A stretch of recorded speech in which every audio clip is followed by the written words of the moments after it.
Well, today we are going to start on a topic called single phase diagrams or single phase equilibria. But before that, I would like to give you some recapitulations of the last lecture. I think in the last lecture I discussed with you about the equilibrium in heterogeneous systems like mixture of water and ice. What are the thermodynamic rules of heterogeneous equilibrium? Obviously, for heterogeneous equilibrium, temperature and pressure must be kept constant, but other than that, one most important rule must be satisfied. That rule is known as the chemical potential of any component in all the phases must be equal. So, I just write down again this equation for heterogeneous system.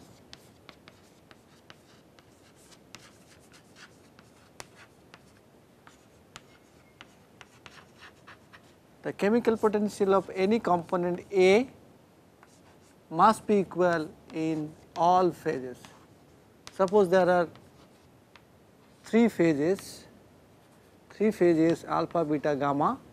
So, chemical potential of any component A must be same in all the phases. And I told you the meaning of chemical potential. It is a measure of potential of any component in a mixture of many components. Suppose you have a phase alpha and this phase contains three components A, B, C. So, therefore, chemical potential of A in alpha means the ability of alpha to react with the other components in that phase, or rather in a thermodynamic sense it means change of phi energy, total phi energy, when infinitesimal amount of A is added to alpha. That is what is known as the chemical potential of alpha. This is represented by a letter, Greek letter known as mu. So, in a pure component, chemical potential is represented by mu, but with a superscript 0. So, let us now look into this. I just wanted to tell you again that for a system like this, the free energy curve is given by a parabola as a function of composition for a fixed temperature. So, pure ends are given A and B. The chemical potential of pure A is given by mu A superscript 0, chemical potential of pure B is given by mu B potential superscript 0. But the chemical potential of a component A or B in this phase alpha can be measured using a construction known as tangent to curve. How do I do it? Suppose I have a point A, a point C here, suppose in this case I have marked as by red point C, and I want to know the chemical potential of A and B in alpha phase for composition C. So, P and G for the composition point C is given by Gx, because x is the composition of C given by this point C. Now, if the way I do it is that I draw a tangent to this curve at point C. Now, if I extend this tangent to the both sides, it will meet A and B axis, the vertical axis corresponding to pure A and pure B, and that means the cross section of these points at pure A and pure B will correspond to the chemical potential of A and B respectively. That is how it is measured. So, if you want to measure chemical potential, suppose at a point like this x1 here I am drawing.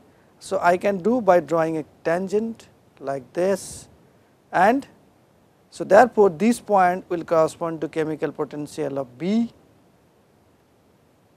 at x1. Similarly, this point will correspond to chemical potential of A at x1. That is how we do.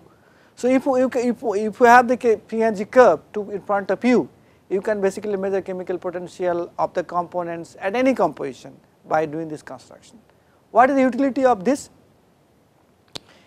So, that means we can actually define this P and G curve using chemical potential by this way. It is a straight line equation, because tangent is a straight line, we can derive that.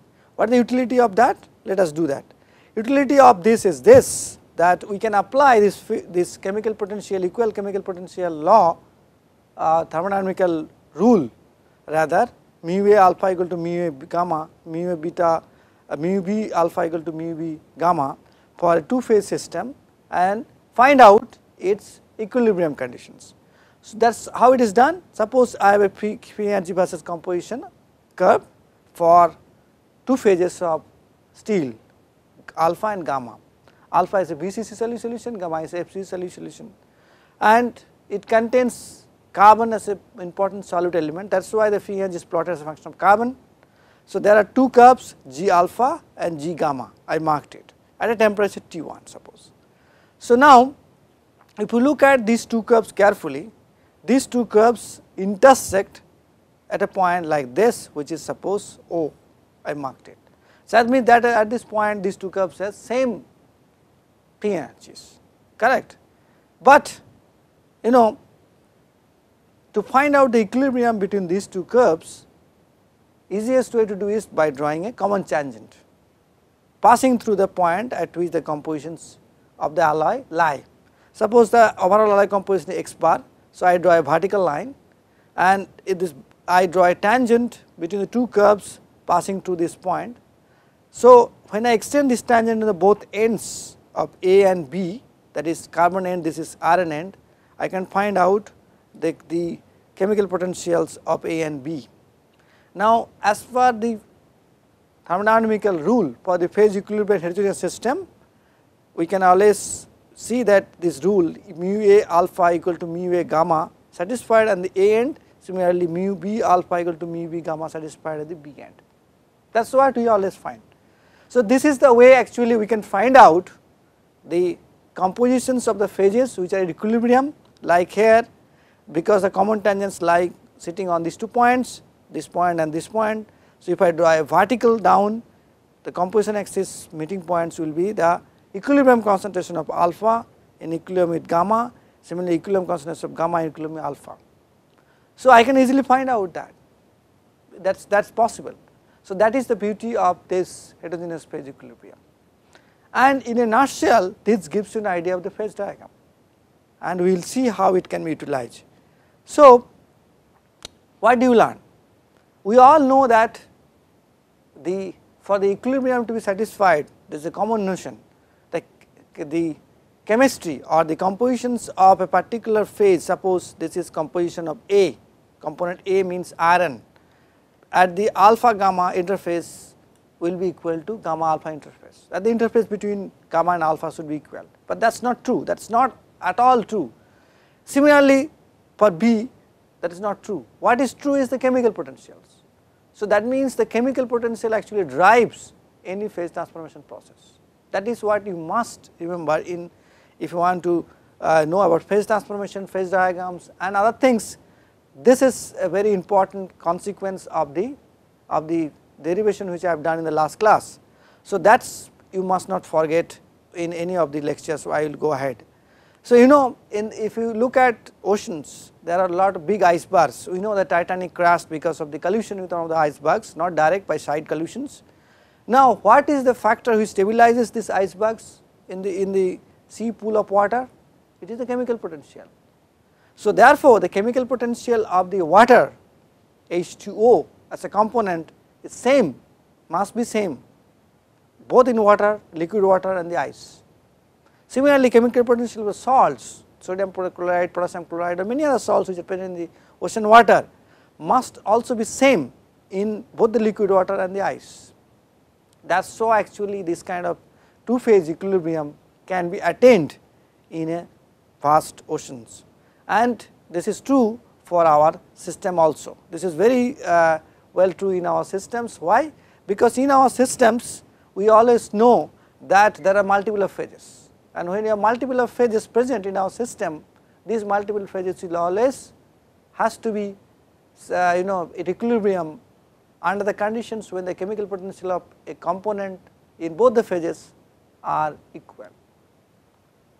Okay. So, with this I will just like to tell you that this is true for ideal solutions mostly, but this can be extended for other solutions like non-ideal solutions where there is a positive deviation or a negative deviation. This is negative deviation, this is a positive deviation, we all know that. Basically this is the Raoult's law for the ideal solutions. The activity will be equal to the mole fraction, activity is equal to mole fraction, correct. But whenever you have a deviation from the Raoult's law, we can draw these diagrams, this kind of plots. So this can be actually used for this such a large deviations may not allow you to thermodynamics to be satisfied for such a chemical potentials rule, but for larger composition range even for non-ideal solution also it is possible. Well, normally chemical potential is represented by this way. How it is done? You see here chemical potential of any component A in alpha is equal to chemical component of A pure A, that is called superscript 0, A mu A 0 superscript alpha plus RT log A alpha. What is log A? Log A is the logarithmic of the activity. So if the activity is equal to suppose the mole fraction, then I can write down this equation like this very easily, mu A 0 alpha equal to RT ln XA alpha. That is for the ideal solution, but for non-ideal solution XA will be replaced by activity. And you also know that activity can be related with this constant gamma in the concentrations normally non-ideal solutions, so therefore we can replace that. So in that case if this is what is the rule for activity, so and A follows this, then we can write down the other equation, that is the gamma is equal to mu A is equal to mu A 0 alpha plus RT ln gamma XA, that means it is equal to mu A alpha plus RT ln gamma plus ln XA. This can be written. We all know that this is possible. So therefore for any ideal or non-ideal solution does not matter, we can modify this chemical potential rule and explain the whole stuff. I hope you understood that. Now I just do not want to spend a lot of time on this diagram that it is basically nothing but a delta G value as a function of x. So the non-ideality or the deviations from ideality will also depend on the H delta H mix, and delta H mix is normally if it is negative and like this parabola, this is easy to find out the solutions, but if it is these shapes like that given, then deviation will happen. We will discuss about this when we derive the quasi-chemical approach. Let me just go ahead and discuss with the single phase equilibria. So by this I hope you understood that for any phase equilibria to be satisfied, this thing which you should understand is that the chemical potential must be equal. So let me just move ahead with the single phase equilibria. Single component phase systems are basically like water, carbon dioxide, oxygen, nitrogen, pure iron, pure silicon dioxide, sulfur. There are many single component systems and we need to understand them because they are the ones which actually satisfy, which gives you very nice idea about how the phase transformation start. So these systems are also known as your unary systems because they are single component, unary. We know binary, so therefore binary means two components, unary means single component system. So there are many single component systems. I am just giving you some metals here, example like actinium, silver, aluminium, americium, gold, boron, okay, beryllium, bismuth, calcium, cadmium, and you can see that they exist in all phases, solid, liquid, gas, and they have all kinds of different solid also they can have different phases, alpha, beta. Calcium has 2 alpha beta phases.